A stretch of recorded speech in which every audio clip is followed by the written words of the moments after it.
Ecclésiaste, chapitre 9. Oui, j'ai appliqué mon cœur à tout cela. J'ai fait de tout cela l'objet de mon examen, et j'ai vu que les justes et les sages, avec leurs entreprises, sont dans la main de Dieu. Que ce soit l'amour ou la haine, les hommes ne savent rien de ce qui les attend. Tout arrive également à tous. Il y a un même sort pour le juste et pour le méchant, pour celui qui est bon et pur et pour celui qui est impur, pour celui qui offre des sacrifices et pour celui qui n'en offre pas. L'homme bon est pareil au pécheur, celui qui prête serment à celui qui a peur de prêter serment. C'est un mal, parmi tout ce qui se fait sous le soleil, qu'il y ait un même sort pour tous. De plus, le cœur des humains est rempli de méchanceté et la folie habite leur cœur pendant leur vie. Après cela, ils vont chez les morts.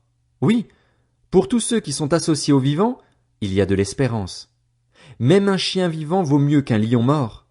Les vivants, en effet, savent qu'ils mourront, tandis que les morts ne savent plus rien, et ils n'ont même plus de récompense à attendre, puisque leur souvenir est oublié. Même leur amour, leur haine et leur zèle ont déjà disparu. Ils ne prendront plus jamais aucune part à tout ce qui se fait sous le soleil. Va manger ton pain dans la joie et boire ton vin dans la gaieté, puisque Dieu prend déjà plaisir à ce que tu fais. Qu'à tout moment tes habits soient blancs et que l'huile ne manque pas sur ta tête. Jouis de la vie avec la femme que tu aimes pendant toute la durée de ta vie sans consistance que Dieu t'a donnée sous le soleil, pendant toute la durée de ton existence fumeuse, car voilà quelle est ta part dans la vie, dans la peine que tu te donnes sous le soleil. Tout ce que tu trouves à faire, fais-le avec la force que tu as, car il n'y a ni activité, ni réflexion, ni connaissance, ni sagesse dans le séjour des morts, là où tu vas.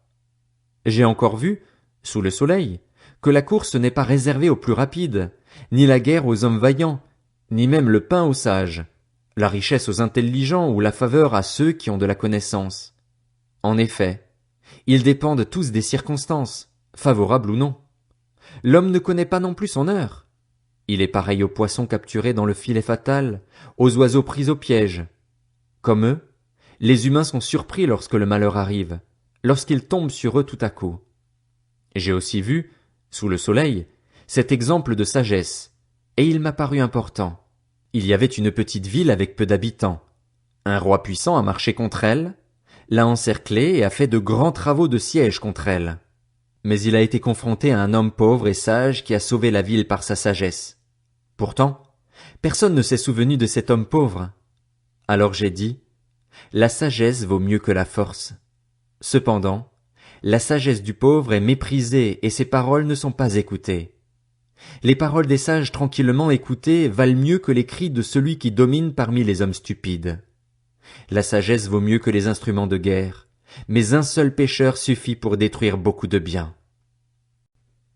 Ecclésiaste, chapitre 10.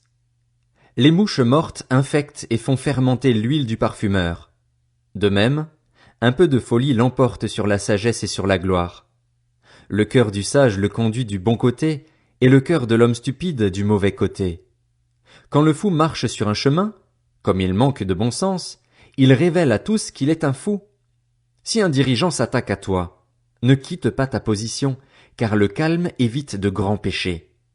Il y a un mal que j'ai vu sous le soleil, comme un péché involontaire commis par celui qui gouverne. La folie occupe de nombreux postes élevés tandis que des riches sont assis dans l'abaissement. J'ai vu des esclaves monter sur des chevaux et des chefs en train de marcher comme des esclaves. Celui qui creuse une fosse y tombera, et celui qui démolit un mur sera mordu par un serpent. Celui qui remue des pierres sera blessé par elles, et celui qui fend du bois s'expose au danger. S'il a usé la hache et ne l'a pas aiguisée, il devra redoubler de force. La sagesse a l'avantage de donner le succès. Si le serpent mord faute d'avoir été charmé, le charmeur n'a aucun avantage. Les paroles du sage sont pleines de grâce, tandis que les lèvres de l'homme stupide causent sa perte. Dès le début, ce qu'il profère n'est que folie, et la fin de son discours est plus délirante encore. Le fou multiplie les paroles. Pourtant, l'homme ne sait pas ce qui arrivera, et qui peut lui annoncer ce qui existera après lui? Le travail des hommes stupides les fatigue, eux qui ne savent même pas comment se rendre à la ville. Malheur à toi, pays dont le roi est un enfant et dont les chefs se goinfrent dès le matin. Tu es heureux, pays dont le roi est d'origine noble et dont les chefs mangent au moment convenable, pour prendre des forces et non pour s'adonner à la boisson. Quand les mains sont paresseuses, le toit s'effondre. Quand elles sont négligentes, la maison a des gouttières. On prépare des repas pour s'amuser, le vin rend la vie joyeuse et l'argent a réponse à tout. Ne maudis pas le roi, même en pensée, et ne maudis pas le riche dans la chambre où tu couches, car l'oiseau pourrait en emporter le son, l'animal ailé pourrait répéter tes paroles. Ecclésiaste, chapitre 11.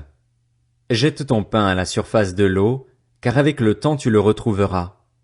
Donne-en une part à 7 et même à 8 personnes, car tu ne sais pas quel malheur peut arriver sur la terre. Quand les nuages sont gorgés d'eau, ils la déversent sur la terre. Si un arbre tombe, que ce soit au sud ou au nord, il reste là où il est tombé. Celui qui observe le vent ne sèmera pas, et celui qui regarde les nuages ne moissonnera pas. Tu ne sais pas quel parcours le vent suit, ni comment les eaux se forment dans le ventre de la femme enceinte. De même tu ne connais pas l'œuvre de Dieu, l'auteur de tout ce qui existe. Sème tes graines dès le matin, et le soir ne laisse pas ta main en repos, car tu ne sais pas ce qui réussira. Est-ce que ce sera ceci ou cela? Est-ce que l'un et l'autre seront également bons? La lumière est douce et il est agréable, pour les yeux, de voir le soleil. Si donc un homme vit longtemps, qu'il se réjouisse pendant toutes ces années, tout en se souvenant des jours sombres, car ils seront nombreux. Tout ce qui arrive n'est que fumée. Jeune homme, réjouis-toi dans ton adolescence, livre ton cœur à la joie durant ta jeunesse, marche en suivant les voies de ton cœur et les regards de tes yeux. Cependant, sache que pour tout cela Dieu t'appellera en jugement. Chasse le chagrin de ton cœur et éloigne le mal de ton corps, car l'adolescence et la jeunesse partent en fumée. Ecclésiaste, chapitre 12. Souviens-toi de ton Créateur durant ta jeunesse, avant l'arrivée des jours mauvais, avant d'atteindre les années où tu diras « Je n'y prends aucun plaisir ». C'est le moment où le soleil et la lumière, la lune et les étoiles s'obscurcissent, et où les nuages reviennent juste après la pluie. C'est l'époque où les gardiens de la maison tremblent, où les hommes forts se courbent, où celles qui broient interrompent leurs tâches parce qu'elles sont trop peu nombreuses, où ceux qui regardent par les fenêtres s'obscurcissent. C'est l'époque où les 2 battants de la porte se ferment sur la rue tandis que le bruit de la meule diminue, où l'on se lève au chant de l'oiseau, où toutes les chanteuses s'affaiblissent. C'est l'époque où l'on redoute ce qui est haut, où l'on a des terreurs en chemin, où l'amandier fleurit, où la sauterelle devient lourde et où la capre n'a plus d'effet, car l'homme s'en va vers son habitation éternelle et les pleureurs parcourent les rues. Souviens-toi de ton Créateur avant que le cordon d'argent ne se détache, que le vase d'or ne se brise, que la cruche ne se casse à la source et que la poulie ne tombe, rompue, dans le puits, avant que la poussière ne retourne à la terre, comme elle y était, et que l'esprit ne retourne à Dieu, celui qui l'a donné. Comble de l'inconsistance, dit l'Ecclésiaste, tout n'est que fumée. L'Ecclésiaste n'a pas seulement été un sage, il a aussi enseigné la connaissance au peuple et il a examiné, recherché, mis en ordre un grand nombre de proverbes.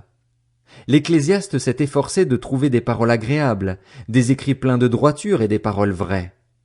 Les paroles des sages sont comme des aiguillons et, rassemblées en un recueil, elles sont comme des clous plantés. Elles sont données par un seul berger. Attention, mon fils, à ce qui pourrait y être ajouté.